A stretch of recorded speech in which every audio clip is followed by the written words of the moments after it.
Good afternoon and welcome back. I'm Marcus Peter. Among St. Thomas Aquinas' most important contributions is his discourse on faith and reason. For Aquinas, the foundation of all human intellect is the presence of a rational soul. So what would he say about a soulless artificial intelligence program's ability to quote-unquote reason? We're joined by Mike Schramm. Mike lives in southeastern Minnesota with his bride and 7 children. There he teaches theology and philosophy at Aquinas High School and Viterbo University.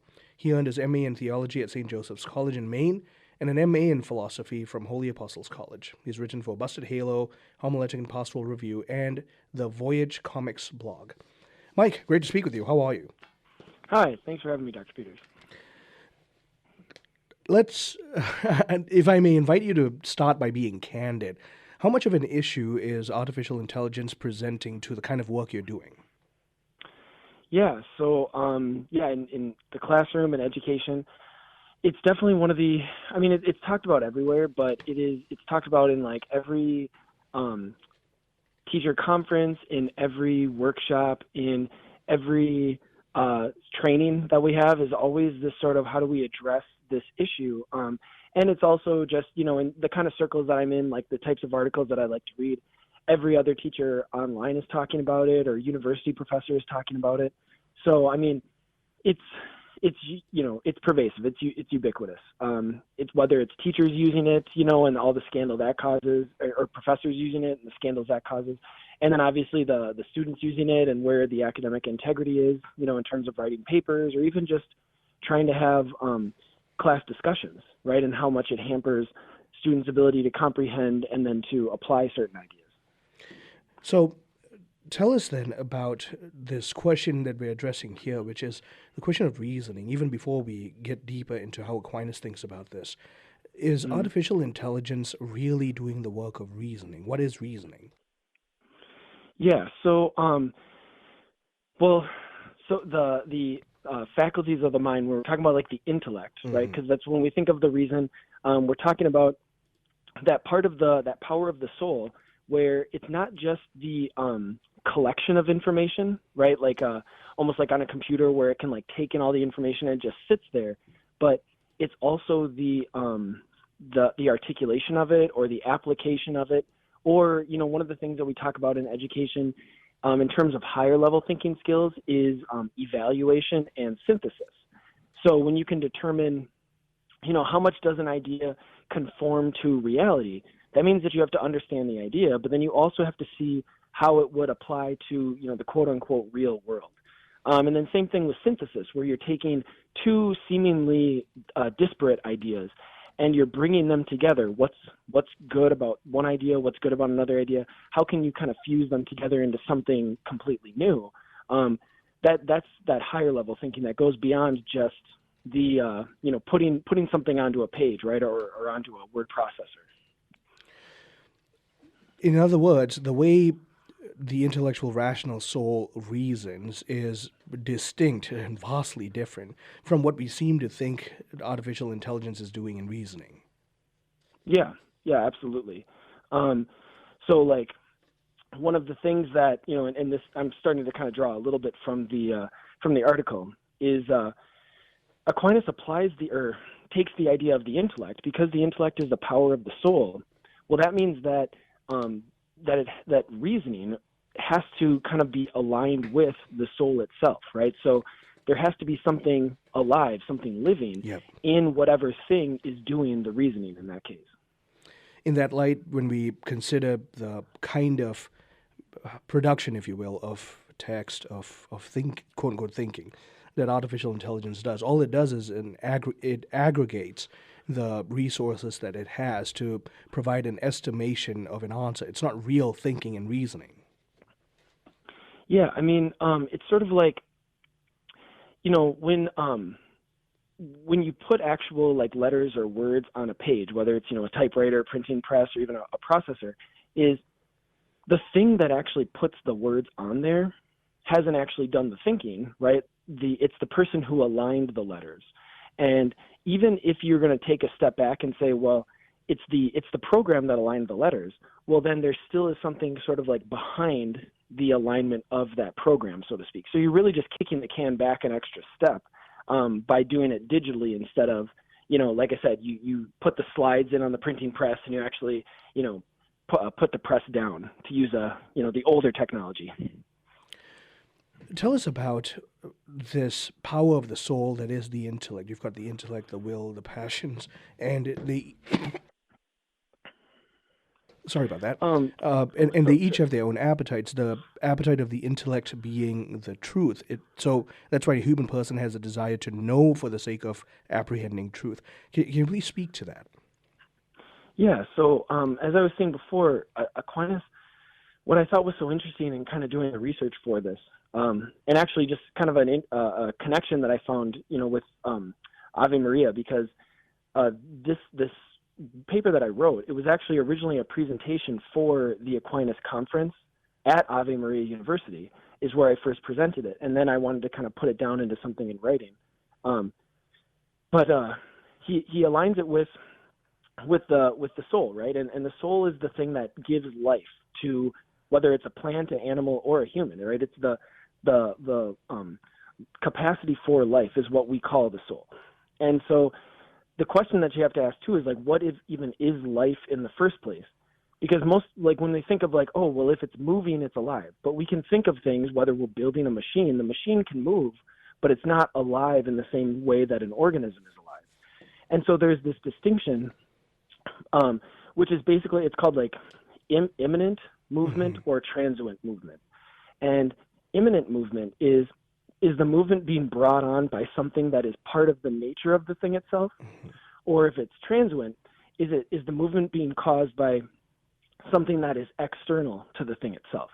And the example that I use in the paper is, so you have a living organism, which is, not only does the organism have DNA and it has a heart that pumps blood, but there's something that's even enlivening that heart. And that's why we would call it, the soul, because the soul has to give life to the heart, the lungs, and the brain simultaneously for all those things to work together. As opposed to transient, which is, like I said, something external, that'd be something more like a battery. So now you can kind of see the contrast between the biological kind of real life thing and then the more mechanical. And when we look at something like, even if it's the movement, so to speak, of a program in a computer or artificial intelligence, so-called, it still is being brought on by something extrinsic to the thing itself, whether it's the code that was put in or the programmer that put the code in, right, or whatever the case may be. It still is something external. It's not intrinsic to the thing we're talking about. And so that's kind of the first really big, I think, important distinction that Aquinas makes when he's talking about the intellect, is that if the intellect is tied to the soul, and the soul is the capacity for life, and that's what life is that immanent movement that's brought on by the thing itself and not, like I said, something external to it, then that's kind of where, you really can't square that circle, so to speak. One of the things, therefore, that results in is AI doesn't have what Aquinas, what the church would consider properties of life, real life. Please speak to that before we address the deeper anthropological issues. Yeah, so I guess, did you mean something more beyond just the, like I said, the immanent movement versus the transient movement, or was there something kind of separate that you were thinking of? Or well, I guess in a specific way, what I'm referring to is that it by itself doesn't possess an intellectual rational nature, and so its very existence is contingent upon the imitation. It is a simulacra of nature. Okay. Yeah, so we're going to have to take a break. We're continuing on the other side of the break with what St. Thomas Aquinas can teach us about artificial intelligence. We're joined by Mike Schramm, who's recently penned this piece in What We Need Now, the Substack. Aquinas articulates artificial intelligence. And one of the issues that we're getting to is the heart of what the church teaches about the human person, what Christ teaches about the human person. Continuing on the other side, stay tuned. I'm Marcus Peter.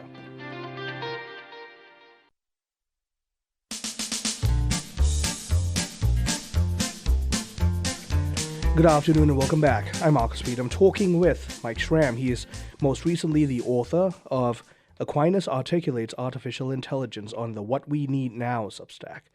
So, Mike, to pick up where we were just talking about, AI can present an imitation of human nature and human intellect, but it never actually is real intelligence. I invite you to comment from there. Yeah, so one of the things that Aquinas talks about when he's talking about the intellect is he refers to what are called the sensitive powers, and that these sensitive powers, they consist of these the sensitive part of the soul, I should say, and they consist of these four interior powers. The first one he gives is the common sense, the imagination, the estimative sense, and then the memorative powers. And so what you can do is you can say, okay, if the intellect consists of these four things, and I can kind of define them in a second, then something would need to have all four of them in order to think according to, to use the intellect to think, so to speak. And, the memorative, you can kind of guess what it has to do with memory, right? With keeping and holding on to stuff. And that's probably the one that one could argue an artificial intelligence or like a computer of some kind could have. It has this really high capacity for memory, much higher than any individual human can have. But then when you start getting into, and actually the same thing with the estimative powers, that's one of the things that we've been able to do really, really well with algorithms or with formulas is we can make really good estimates if we're the ones putting the right data in. But it still takes that person to know which data is relevant in order to put it into the formula, if that makes sense. But then when you get to the imagination and the common sense, that's where it starts to become harder to argue that anything that's so-called artificial intelligence could really participate in the powers of the intellect. So the imagination, and this is where, like I said, it gets a little bit tricky because we've probably seen some of those like AI-generated images before, right? And they look very similar to, you take pictures that you have seen out in the world, and then you try to create something in your mind, right? So the concept of gold, the concept of a mountain. So in your head, you can create an image of a golden mountain. But what the common sense does is the common sense, is supposed to bring all of those things together. And that's where, like I said, we still haven't been able to, we don't see an artificial intelligence that's able to do this. And actually, if you read some artificial intelligence experts, they're saying that it doesn't have the capacity to do this. Because what it needs to do is it needs to be able to take all of those kind of disparate ideas or disparate, pieces of information, but it needs to bring it all under one sort of umbrella that it knows this is what it is. And we can have examples where it does something like that, but only because it's been told by something outside of it that's what it is. Does that make sense? So it has been told, meaning it's human interaction that has conditioned it to recognize is by itself a misnomer when it comes to AI, but to acknowledge that this is what it is, and then to be able to create an imitation of it. In that sense, then, when human beings interact with AI chatbots, it's proper to say that there's something human in the answers, if you will, because human coding and human language preceded what the chatbot can do. Yeah, so I mean, the human element is there has been put in there extrinsically already, which, I mean, it's sort of like, we do this with, when people will anthropomorphize animals, right? When you think of like, we look at an animal and we think that it's thinking what we would think if we were in that animal situation. And even though somebody can tell us that's not actually how the animal is thinking, we can't help but project that way of thinking onto the animal, right? And that's why we do it in our cartoon movies, or we even just do it with animals out in the street, or out in the wild. And again, it's just we have it sort of like built into us. Well, the same kind of projection or anthropomorphizing that we do with animals, we can do with machines too, right? It just maybe makes us a little bit more uncomfortable to do it, but like we do the same thing. And it's the same thing with thinking. And that anthropomorphization, when it comes to animals, there's already serious concerns, epistemological and moral challenges. But when it comes to something like artificial intelligence, present to us some of the moral issues that can bring up. Well, I mean, because it is so powerful, and because it can resemble it much better, just to kind of use the animal example that we've been talking about as an analogy, we can still take a step back and look and say, oh, but that isn't a human because it looks enough like not a human. But, and it doesn't actually talk back to us. But when we have something that can use a very realistic looking picture, and we're so used to not seeing people's real faces, we're just used to seeing their pictures, their avatars on the screen, and it can talk to us and resemble that so well,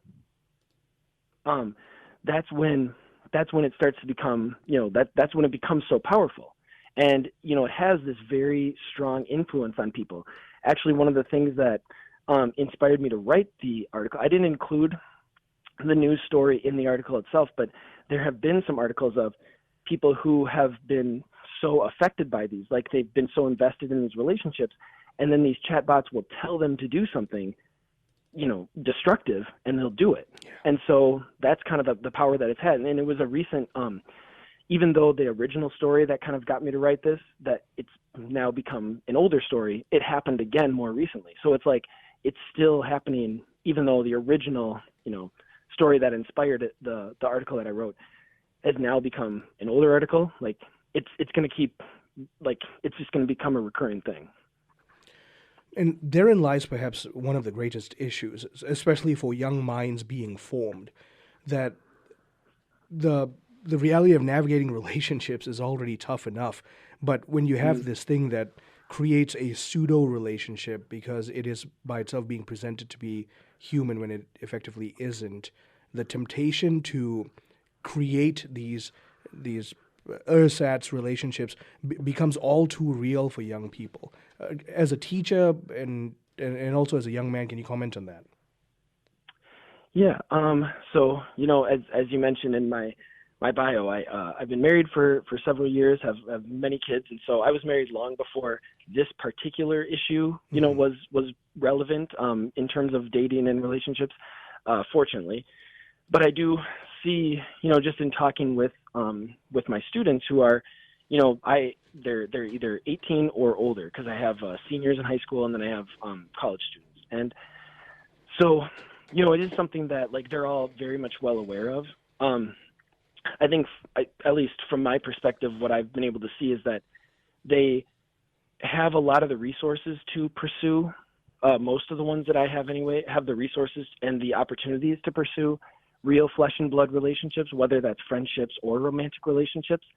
And so, it isn't something that, like, it's not like I have a conversation with a student. They're like, oh, and I was talking to, so-and-so the other day, and I said, oh, who's that? And they're like, oh, it's my, AI girlfriend or AI. Like, I haven't had that happen yet, fortunately. Mm-hmm. But just the fact that I have to bring that up as a plausible example is maybe the worrisome part, right? Exactly. And the sheer ubiquitousness of mental issues in every subsequent generation also presents severe problems.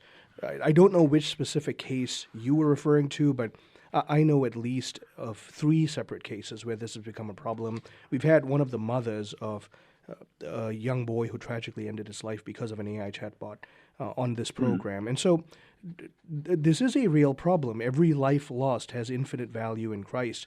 And therefore, just for parents who are listening right now, if you can speak to them, not just as a parent, but also as a theologian philosopher, to help them understand that what their children are interacting with are not real people, and therefore even that requires tremendous supervision. Well, and I think ultimately, like, when it comes to so many of these, whether we're talking moral issues or in some ways this is a deeper anthropological issue than just making the right decision, is it comes down to we've been given so many great gifts, right? Not only is our life, our existence itself such a great gift, but in a special case, our human intellect is such a great gift. Mm-hmm. And to kind of throw it away, right? It's sort of like the Jacob and Esau, where it's like you're trading your birthright for a bowl of, soup. And in this case, like, for ease, for comfort, to give such a great gift away. In this case, not only is it that capacity to reason, but like you've already mentioned, our capacity to reason has an integral part to the relationships that we form. And so it doesn't mean like the smartest people have the best relationships, but the capacity to reason is an essential part of knowing somebody and loving somebody. And so it's foundational to our friendships, our marital relationships, our relationships with our children. And so to relinquish that, so easily is, it shouldn't scare us. It should embolden us to strengthen that gift all the more. Well, Mike, it's been a real joy speaking with you. How can people follow your work or find out more about what you're doing? Yeah, well, thank you. Thank you for having me. So you mentioned that this article was for the What We Need Now Substack. I do have my own, which I usually publish like any of my articles that I write, not only for What We Need Now, but for any other publications. I've written for other ones as well. And so I try to put it all there on my own Substack, which is just, Mike Schramm is all it is. So you can just find it on there. And I'd say that's probably the best place in terms to find my work and my other articles and things like that. Well, thank you very much. We will be linking to your Substack in the description of today's program. My guest has been Mike Schramm. He lives in southeastern Minnesota with his bride and 7 children, teaches theology and philosophy at Aquinas High School and Viterbo University, and we've been talking about what St. Thomas Aquinas would tell us about artificial intelligence. Thank you for joining us. I'm Marcus Peter.